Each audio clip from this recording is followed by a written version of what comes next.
কি হয়েছে কি হয়েছে?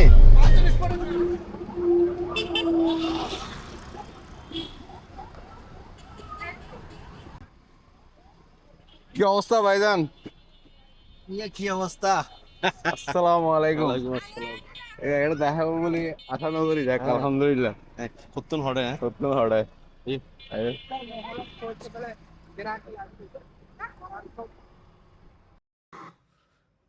হ্যালো আসসালামু আলাইকুম, this is Parvez, welcome to কাজিন্ডা রোড।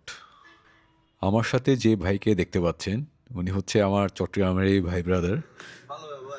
আর এই উত্তরবঙ্গেই আমার ভাইয়ের সাথে আনফর্চুনেটলি দেখা আসলে হয়েই গেল।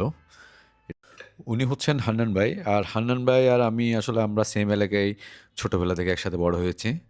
আর কর্মক্ষেত্রের জন্য এখন হান্নান ভাই আছে মেবি কক্সবাজারে, আর আমি আছি এই উত্তরবঙ্গের মধ্যেই। ভাই উত্তরবঙ্গে আসছে ওনার অফিসিয়াল কাজের পারপাসে। তার এই কাজের বিশাল চাপের মধ্যেও সে কিছু সময় বের করে চলে আসছে আমার সাথে দেখা করার জন্য। এটা আসলে আমার অনেক ভালো লাগছে। তো আমরা এখন যাচ্ছি লাঞ্চ করার উদ্দেশ্যে, অলমোস্ট 2টা+ হয়ে গেছে সময়। ভাই এখানে আসছে মাত্র 2 দিনই হলো, এই 2 দিনের মধ্যেই সে আসলে অনেক কিছুই ধারণা নিয়ে ফেলছে। সেই আমাকে বলছে অমুক জায়গায় ভালো খাবার পাওয়া যায়। তো আমরা এখন ওই ভালো খাবারের উদ্দেশ্যেই যাচ্ছি, আর সেই জায়গাটা হলো 10 মাইল। তো দেখা যাক আসলে খাবারটা কতটুকু ভালো।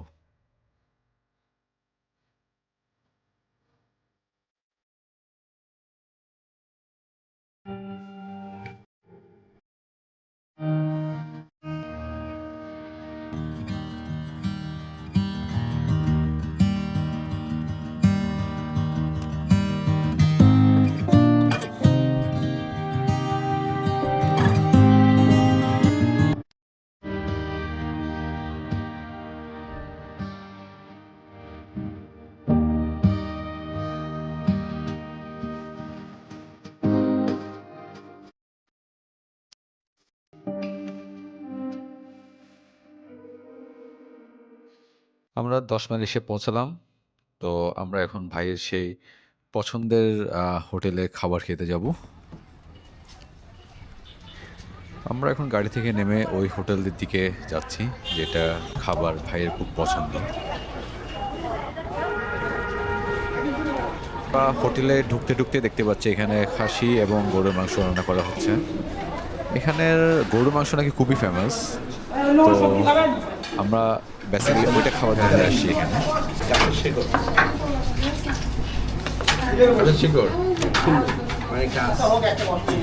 ভালোই লাগছে, তেল মোটামুটি কমই ছিল, দেখে মনে হচ্ছে ভালোই হবে। আলহামদুলিল্লাহ আমরা আমরা ভালোভাবে খেয়ে দিয়ে বের হলাম।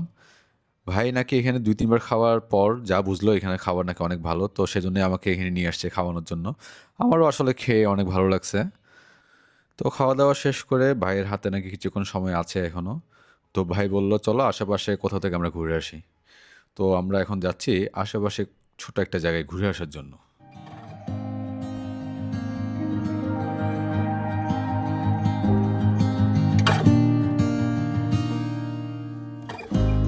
আমাদের এখনের উদ্দেশ্য হচ্ছে আশেপাশে সুন্দর একটা জায়গা আছে দিনাজপুরের, খুবই ফেমাস একটা মন্দির আছে। তো এখানে নাকি মেলাও হচ্ছে, তো আমরা এখন যাত্রা করছি ওই মেলার উদ্দেশ্যে। তো যাওয়া যাক।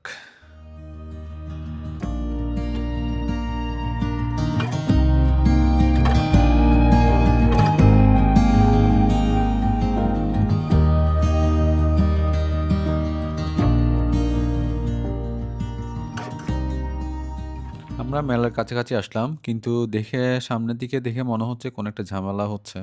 দেখা যাক। আমাদের আসলে মেলার মধ্যে না গিয়েই ব্যাগ দিতে হয়েছে, কারণ যতটুকু দেখলাম এখানে এখানে নাকি অটো রিক্সা যারা চালায় তাদের একটা অবরোধ চলতেছে, তারা কিছু একটা নিয়ে মনে হয় অবরোধ করতেছে, রাস্তাঘাট অফ করে রাখছে। তো আমরা সেজন্য এখন আর ওইখানে না গিয়ে আমরা ব্যাগ দিয়ে এখন আমরা যাচ্ছি হচ্ছে Haji Mohammad Danesh science and technology ইউনিভার্সিটির দিকে। আর সবচেয়ে আকর্ষণীয় ব্যাপার হচ্ছে ওইখানে আজকে কনসার্ট হবে, মেবি শিরোনামহীনের কোনো কনসার্ট হবে আজকে। তো এটাও এনজয় করবো আজকে। আমরা সামনের দিকে একটু সমস্যা দেখতে পাচ্ছি, আসলে কী হয়েছে সেটা ঠিক বোঝা যাচ্ছে না। সামনে গাড়ি সব দাঁড়ায় আছে। কি হয়েছে কি হয়েছে? ও মাই গড, কি ভাবে কি এই মেয়েদের কথা? 5 জন অ্যাক্সিডেন্ট হয়েছে, স্পট ডেড 5 জন। ও মাই গড। আসলে আজকের দিনটা আমাদের সুন্দরভাবে শুরু হওয়ার পরেও আজকের এই নিউজটা শুনে আসলে খুব মানে মনটা খুব খারাপ হয়ে গেল। কারণ আমরা যতটুকু শুনেছি বাস এবং হচ্ছে অটো রিকশার মুখোমুখি সংঘর্ষে প্রায় অটো রিকশায় থাকা 4 থেকে 5 জন স্পট ডেড হয়ে গেছে। ইন্নালিল্লাহি ওয়া ইন্না ইলাইহি রাজিউন। তো আমরা আসলে আর সামনের দিকে না গিয়ে আসলে যাওয়া পসিবলও হচ্ছে না। তো আমরা আবার ব্যাক দিলাম এখান থেকে। ব্যাক দিয়ে আমরা আবার আমাদের বাসার দিকে মানে আমার বাসার দিকে আবার চলে আসতেছি। দেখি ওইখানে গিয়ে কোথাও ভাইসহ কিছুক্ষণ বসবো। তো আজকে এইটুকু পর্যন্ত। নেক্সট আবার অন্য কোথাও সবার সাথে দেখা হবে। ততক্ষণ পর্যন্ত সবাই ভালো থাকবেন আর সবাই সুস্থ থাকবেন আর সবাই সাবধানে চলাফেরা করবেন আর আমাদের জন্য দোয়া করবেন যেন আমরা ততক্ষণ পর্যন্ত সবাই আবার সুস্থ থাকি। আল্লাহ যেন আমাদের সবাইকে সুস্থ রাখে। আল্লাহ হাফেজ।